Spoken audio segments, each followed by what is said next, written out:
Bismillahirrahmanirrahim. Assalamualaikum warahmatullahi wabarakatuh. Perkenalkan, nama saya Yuli Zukrina, SST MKes.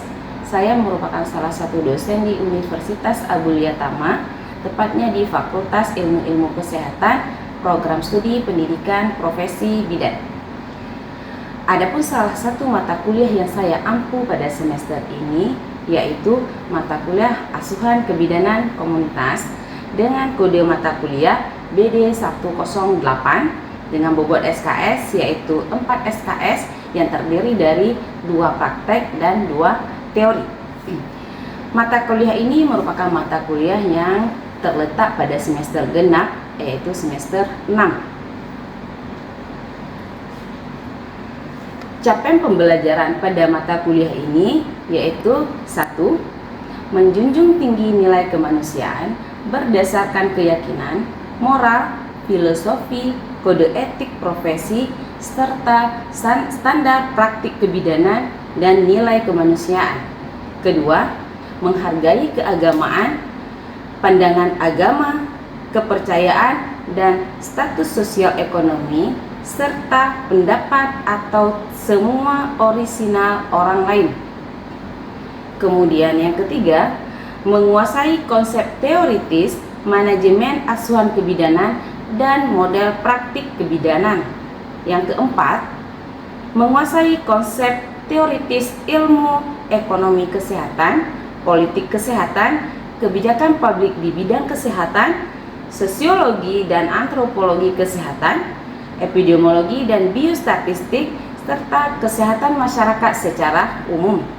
Kemudian yang kelima, mampu mengaplikasikan ilmu kebidanan dalam menganalisis masalah dan memberikan petunjuk dalam memilih alternatif pemecahan masalah, dan memberikan petunjuk dalam kebidanan meliputi asuhan praktik pranikah, prakonsepsi, kehamilan, persalinan, nifas, bayi baru lahir, anak balita, anak prasekolah, serta kesehatan reproduksi baik itu remaja, perempuan, usia subur, dan perimenopause, serta pelayanan keluarga berencana. Yang keenam, mampu mendemonstrasikan pendokumentasian asuhan kebidanan sesuai dengan standar praktik yang berlaku. Kemudian ketujuh, mampu menerapkan teori manajemen kebidanan komunitas yang berbasis pada partisipasi masyarakat untuk menyelesaikan masalah melalui pendekatan interprofesional. Yang kedelapan, mampu mengembangkan KIE dan promosi kesehatan yang berhubungan dengan kesehatan perempuan pada tahap perkembangan reproduksinya dengan menggunakan hasil riset dan teknologi informasi. Adapun CPMK yang harus mahasiswa capai pada mata kuliah ini yaitu 1. Mengetahui konsep kebidanan komunitas dan budaya. Kedua, memahami program terkait kesehatan ibu, anak, dan kesehatan reproduksi. Ketiga, melaksanakan program terkait kesehatan ibu, anak, dan kesehatan reproduksi. Keempat, menganalisis sosial dan analisis situasi di komunitas. Kemudian yang kelima, melakukan pencatatan dan pelaporan kebidanan komunitas. Adapun deskripsi singkat dari mata kuliah ini yaitu memberikan kemampuan kepada mahasiswa untuk melaksanakan praktik kebidanan secara komprehensif dengan memperhatikan budaya setempat dengan manajemen kebidanan dan didasari oleh konsep keterampilan dan sikap profesional bidan dalam asuhan komunitas. Nah, materi pembelajaran pokok pada hari ini yaitu 1. Konsep pelayanan kebidanan komunitas. Yang kedua, asuhan kebidanan berbasis komunitas. Yang ketiga, komunitas dan budaya. Keempat, program terkait kesehatan ibu, anak, dan kesehatan reproduksi. Kelima, pelayanan kebidanan di komunitas. 6. Analisis sosial dan analisis situasi di komunitas. Dan ketujuh, diagnosis komunitas. Kedelapan, pengelolaan masalah di komunitas. Kesembilan, advokasi, negosiasi, dan membangun kemitraan di komunitas. Serta yang ke-10, pencatatan dan pelaporan di komunitas. Metode pembelajaran yang saya gunakan dalam mata kuliah ini yaitu menggunakan metode ekspositori, di mana metode ini memaparkan secara langsung materi yang akan disampaikan dan melakukan tanya jawab. Kemudian metode yang kedua yaitu secara small group discussion serta role play, di mana role play ini diharapkan mampu memberikan gambaran kepada mahasiswa bagaimana masyarakat di komunitas. Kemudian untuk proses evaluasi dari mata kuliah ini terdiri dari yang pertama aktivitas yaitu 10%, kemudian tugas 20%, UTS 30%, dan UAS 40%. Nah, adapun referensi yang digunakan dalam mata kuliah ini yaitu referensi yang terupdate, di mana referensi yang digunakan yaitu berupa buku serta referensi-referensi terupdate lainnya seperti hasil penelitian dan hasil pengabdian kepada masyarakat. Nah, untuk lebih jelasnya, marilah kita menyaksikan video pembelajaran berikut ini. Assalamualaikum. Waalaikumsalam warahmatullahi wabarakatuh. Sehat? Sehat, Bu.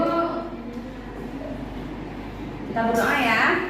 Kita berdoa supaya pembelajaran kita hari ini lebih diberkati dan memang bisa kita dapatkan pembelajaran yang baik. Oke, berdoa mulai.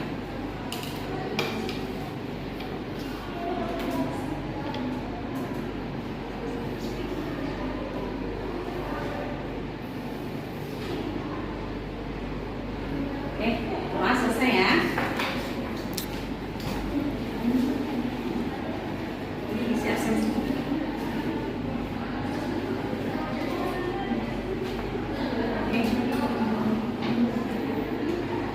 Hari ini kita belajar tentang program kesehatan ibu, anak, dan kesehatan reproduksi. Nah, sebelum kita mulai perkuliahan hari ini, tanya kalian udah siap berkuliah hari ini? Siap. Kalau udah siap, kita masuk ke pembelajaran. Tolong konsentrasinya. Bismillahirrahmanirrahim. Assalamualaikum warahmatullahi wabarakatuh. Waalaikumsalam warahmatullahi wabarakatuh. Nah, di pembelajaran sebelumnya kita sudah belajar tentang apa? Komunikasi di komunitas. Nah, ada berapa macam komunikasi? Dua. Apa saja? Verbal dan non-verbal. Kalau yang verbal itu komunikasi yang sifatnya seperti apa ya? Langsung. Kalau non verbal Bahasa tubuh. ya, mimik wajah, oke. Kemudian dalam kita melakukan komunikasi, pasti kita membutuhkan apa saja? Adanya komunikan dan komunikator. Apa itu komunikan? Oke. Kalau komunikator? Nah, karena konsep dari komunikasi sudah Ibu rasa kalian sudah cukup paham, hari ini kita belajar programnya. Apa-apa aja program yang ada di komunitas. Oke. Nah, capaian pembelajaran yang harus diketahui dan harus tercapai di mata kuliah ini yaitu 1. Mengetahui konsep kebidanan komunitas, kemudian komunitas dan budaya. Kemudian ada nomor 2 itu memahami program terkait kesehatan ibu, anak, dan kesehatan reproduksi. Kemudian melaksanakan programnya dan kemudian menganalisis sosial dan analisis situasi di komunitas. Dan yang terakhir itu melakukan pencatatan dan pelaporan kebidanan komunitas. Oke. Ini wajib diketahui setelah kita belajar mata kuliah aspek komunitas.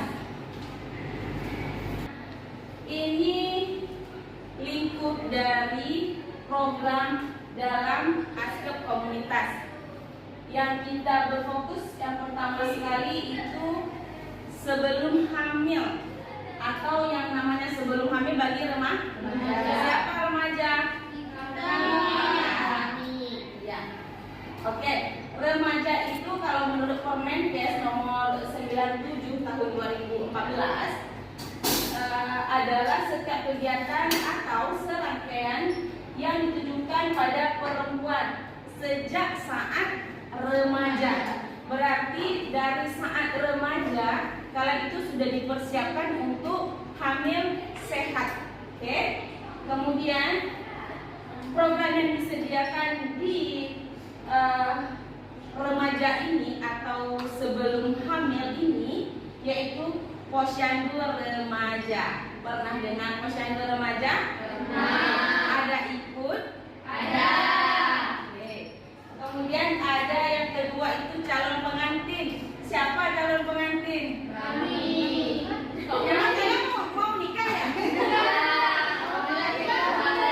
Ya.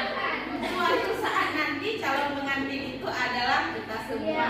Tapi sekarang belum. Oke. Nah, calon pengantin itu sekarang sudah ada program yang namanya kolaborasi dengan lintas sektor. Jadi mulai dari MUA semua sudah ke puskesmas, ke pelayanan kesehatan sudah mulai berkolaborasi untuk memberikan kesehatan terbaik bagi cairin. Harapannya apa? Supaya mendapatkan keturunan atau reproduksinya yang sehat. Ketiga, ada PUS. Siapa PUS? Pasangan usia subur. Siapa itu? Yang sudah menikah. Iya, yang sudah menikah. Berarti di situ ada suami dan istri. Oke. Nah, program yang ditawarkan di situ ada program KIA atau kesehatan ibu dan anak. Kemudian ada KB, kemudian ada penanggulangan IMS atau HIV. Kemudian penanggulangan ispa dan diare. Kemudian yang terakhir itu ada program dari perbaikan gizi. Dari semua program ini ada yang belum pernah didengar? Enggak. Saya pernah didengar ya. Kemudian, nah apa sih ancaman terhadap kesehatan reproduksi? Apabila si reproduksi itu tidak digunakan atau tidak dijaga dengan baik. Satu, adanya kehamilan tidak diinginkan. Kenapa kehamilan tidak diinginkan terjadi? Satu, lalai, satu tidak sayang sama diri sendiri. Iya, pergaulan bebas, seks bebas itu yang mengancam terjadinya kehamilan tidak diinginkan. Yang ujungnya yang dilakukan apa? Aborsi. Oke, aborsi yang tidak aman. Ada nggak aborsi yang aman? Ada. Aborsi yang aman setidaknya di rumah sakit. Boleh nggak? Tidak boleh. Kecuali mengancam nyawa ibu. Ya, kecuali ada indikasi medis yang mengharuskan kita lakukan aborsi, pengakhiran kehamilan.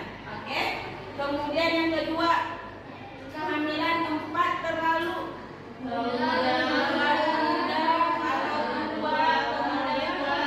dekat dan terlalu banyak. Kalau kalian sekarang hamil udah bisa belum? Belum. Berapa usianya?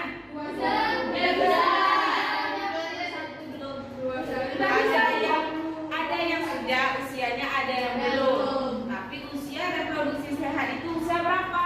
20. Di atas 20 dan kurang dari 30. Oke. Kemudian yang ketiga, penyakit yang timbul akibat infeksi, IMS atau HIV atau ISPA atau diare. Kemudian yang keempat, kurang atau gangguan gizi. Kalian ada nggak gangguan gizi? Enggak. Kalau sekarang enggak. Tapi ada ibu hamil yang memang atau remaja-remaja itu yang dengan gangguan gizi, yang terlalu kurus. Kemudian pada saat belajar sering mengantuk, tidak ada konsentrasi, IP-nya menurun. Oke. Nah, ini dia ada posyandu remaja. Posyandu remaja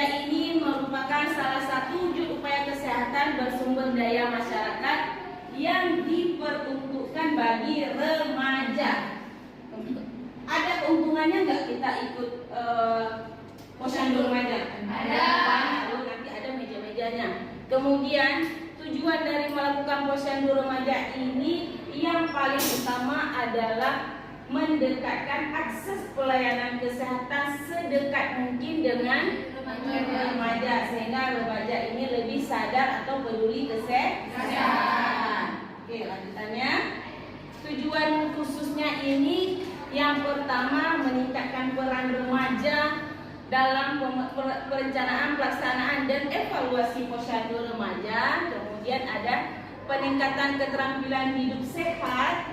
Kemudian ada meningkatkan pengetahuan, kemudian juga pemberian informasi tentang nafza, yang bahwasanya nafza itu bukan untuk dikonsumsi, malahan itu adalah produk atau obat-obatan yang mengganggu kehidupan sehingga berujung kepada kegagalan kehidupan. Oke, kemudian mempercepat upaya perbaikan gizi itu bagi remaja, mungkin ada yang dengan gizinya agak kurang dan sebagainya. Kemudian ada melakukan deteksi dini penyakit tidak menular. Kemudian ada meningkatkan kesadaran remaja dalam pencegahan kekerasan, dan kemudian juga ada penyuluhan yang terkait dengan isu-isu kesehatan terkini. Oke, jadi ini misalnya sekarang isu kesehatannya tentang apa? Nah, nanti di situ juga akan dibahas tentang itu. Jadi remaja yang ikut posyandu remaja itu biasanya pengetahuannya lebih update dan menjaga kesehatannya lebih bagus. Nah, siapa saja tim pelaksana dari posyandu remaja? Petugas kesehatan, kemudian ada perangkat desa. Jadi posyandu remaja ini kolaborasi loh semua. Mulai dari petugas kesehatan, bisa nggak petugas kesehatan jalan sendiri ya? Nggak bisa. Kemudian sama tokoh masyarakat atau perangkat desa dia buat sendiri posyandu remaja, bisa nggak? Nggak bisa. Sehingga mereka semua berkolaborasi bagaimana si posyandu remaja itu bisa terlaksana atau berjalan dengan baik. Nah, di dalamnya juga ada pengelolanya remaja. Nah, biasanya di sini itu disebut dengan konselor sebaya. Nah, siapa konselor sebaya? Ya kalian nanti. Misal nih, kalian ini termasuk remaja. Salah satu dari kalian atau ada beberapa dari kalian menjadi konselor. Kader beda lagi. Nah, kalau kader dia memang yang ada di masyarakat. Kalau konselor sebaya itu adalah si remajanya sendiri. Fungsinya apa? Nah, biasanya remaja kalau disampaikan sama orang tua agak ogah-ogahan sedikit, disampaikan sama orang-orang lain juga agak ogah-ogahan. Tapi begitu sama kawan sejawat atau kawan selevelnya itu lebih dapat, lebih cepat masuk. Sehingga di situ adalah yang namanya konselor sebaya. Jadi mereka makanya dari remaja untuk remaja. Jadi mereka sama-sama berkolaborasi di dalamnya. Kemudian juga di situ ada peran keluarga dan masyarakat. Nah, keluarga ini berperan sangat penting. Dukungan, dorongan keluarga untuk mengikuti program-program yang dianjurkan dari kesehatan sangat bermanfaat bagi remaja. Dan yang terakhir itu ada kader posyandu remaja. Apa fungsinya kader remaja itu? Kader posyandu di remaja itu membantu mereka mencatat, melihat perkembangan, menyediakan segala keperluan pada saat dilaksanakannya posyandu remaja. Oke. Kemudian,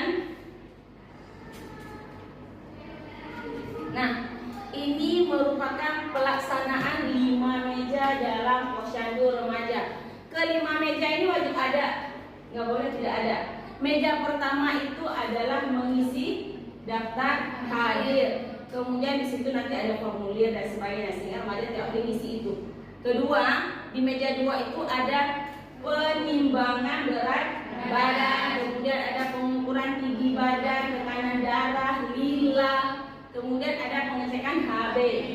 Nah, penyakit remaja yang paling banyak sekarang tahu anemia. Sehingga pada saat belajar, konsentrasi belajarnya terganggu, nilainya rendah. Itu efek dari anemia.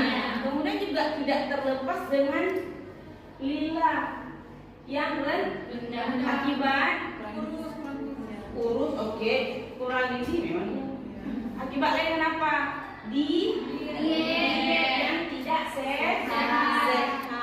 Oke, kemudian yang ke meja ketiga itu ada pencatatan hasil pengukuran. Dan meja keempat ada meja pelayanan kesehatan. Nah, di situ ada tenaga kesehatan. Di meja itu mereka biasanya menyediakan sesuai kebutuhan. Misal yang tadinya anemia, mereka akan memberikan informasi tentang anemia dan sebagainya. Kemudian juga di meja penyuluhan terakhir ada juga meja edukasi atau meja itu banyak memberikan informasi kepada remaja, informasi yang dianggap terkini dan update. Dan juga ada dilakukannya senam, berbagai macam senam. Oke. Nah, hasil penelitian menunjukkan bahwa ini kan ada penelitian tentang hubungan keikutsertaan pada posyandu remaja terhadap peningkatan pengetahuan dalam menjaga kesehatan reproduksi. Hasil penelitian di sini menunjukkan bahwasanya memang benar remaja yang mengikuti posyandu remaja memiliki pengetahuan tentang bagaimana cara menjaga kesehatan reproduksi dengan baik dan benar dibandingkan dengan remaja yang tidak aktif dalam mengikuti posyandu remaja. Dan hasilnya ya mereka terlihat sehat. Kemudian juga ada dilakukan pengabdian kepada masyarakat. Ini kemarin dilakukan kita bersama-sama ya, kita lakukan pengabdian kepada masyarakat itu edukasi kesehatan reproduksi sehat pada remaja. Nah, hasilnya yang didapat tadinya pada saat sebelum diberikan edukasi kita kan lakukan pretest. Hasil pretest itu 79% remaja itu memang tidak paham bagaimana cara menjaga kesehatan reproduksi yang baik dan benar. Dan kemudian diberikan edukasi ini. Oke, setelah diberikan edukasi kita lakukan lagi post test. Nah, hasilnya itu meningkatnya drastis. 94% dari remaja mengetahui sekarang bagaimana cara menjaga kesehatan reproduksi yang sehat. Oke. Yang tadi nih kolaboratif lintas sektor bagi Caktim. Ada rencana mau jadi calon Caktim? Belum, kuliah dulu. Oke. Nah, sekarang kalau mau masuk ke dalam tahap Caktim, yang pertama sekali kalau dulu kan tinggal datang ada KUA dinyatakan kan? Sekarang tidak seperti itu. Nah, sekarang itu wajib datang dulu kemana? Ke puskesmas. Apa manfaatnya kita ke puskesmas? Dicek kesehatan kita, diberikan edukasi yang berhubungan dengan kesehatan pada saat suntikan Caktim. Intinya diberikan semua informasi yang berhubungan dengan kesiapan kita dalam menghadapi seorang atau menjadi seorang ibu. Kemudian setelah di situ nanti kalau kita udah cek semua, udah periksa, kita dapat surat yang namanya surat keterangan pemeriksaan calon pengantin. Kan sudah terisi itu data-datanya, baru kita bawa ke KUA. Nah, sebelum kita bawa ke KUA dia minta surat pengantar nih dari kelurahan. Sama, kita juga bawa surat keterangan ini dari kelurahan pun ke desa kampung masing-masing, kita juga tetap perlu membawa surat ini. Setelah dapat surat ini ke KUA baru kita bisa menjadi calon pengantin. Nah, program KIA kesehatan ibu dan anak itu apa saja programnya di dalamnya? Tujuannya itu banyak. Kalau KIA yang dipantau mulai dari sebelum konsepsi sampai ke persalinan dan kesehatan ibu dan anak. Karena kan AKI itu dinilai pada saat hamil dan juga setelah persalinan itu masuk ke dalam angka kematian ibu. Nah, apa pengertian dari KIA ini? Merupakan upaya bidang kesehatan yang menyangkut pelayanan dan pemeliharaan ibu hamil, ibu bersalin, ibu menyusui, bayi dan anak balita serta anak prasekolah. Prasekolah usianya berapa? 7. Anak usia berapa bulan? 59 bulan. Kemudian kalau bayi berapa usianya? 11 bulan. Kemudian ada balita.